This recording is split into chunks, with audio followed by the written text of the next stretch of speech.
Robotic surgery actually म्हणजे काय?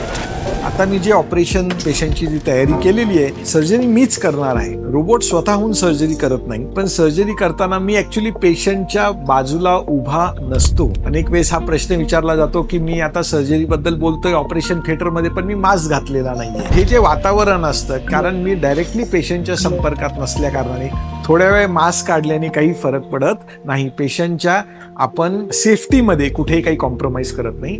Operation करताना आता हा पूर्ण रोबोट पेशंटच्या पोटाच्या तिथे डॉक केलेला आहे आणि ह्या रोबोटला या वायर्सच्या माध्यमातून त्या कन्सोलला कनेक्ट केलेलं आहे आणि हे रोबोटची पूर्ण हाताळणी मी तिकडे कन्सोलवरती बसून करणार. रोबोटिक सर्जरीचा सर्वात महत्वाचा भाग म्हणजे 3D ग्लासेस. नॉर्मल ऑपरेशनमध्ये किंवा लॅप्रोस्कोपिक शस्त्रक्रियेमध्ये आपल्याला जे विजन असतं ते 2 डायमेन्शनल विजन असतं, जे की मला रोबोटिक सर्जरीमध्ये 3 डायमेन्शनल विजन मिळतं. मी इथे बसून ऑपरेशन करणार आहे आणि पेशंट माझ्या समोर लांब आहे, त्यामुळे मला मास्क घालण्याची आवश्यकता नाही, मला ग्लोव्ज घालण्याची आवश्यकता नाही, मला माझे हात वॉश करून क्लीन करण्याची गरज नाही, मला गाऊनची पण आवश्यकता नाही. आता हे माझे हँड कंट्रोलर्स आहे. ह्या हँड कंट्रोलर्सच्या माध्यमातून रोबोटला पूर्णपणे कंट्रोल करतोय आणि हे कंट्रोल करत असताना जी काही आतमध्ये सर्जरी केली जातीये अचूकपणे केली जाते. रोबोटिक सर्जरीचा सर्वात मोठा ऍडव्हान्टेज म्हणजे मॅग्निफिकेशन. जे मला दिसतं माझ्या स्क्रीनवरती ते नॉर्मल पेक्षा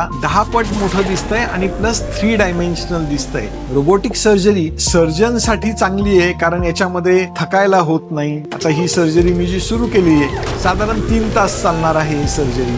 तर ही सर्जरी करताना जे सर्जनची मोबिलिटी निश्चितपणे अधिक प्रभावीपणे करता येऊ शकते.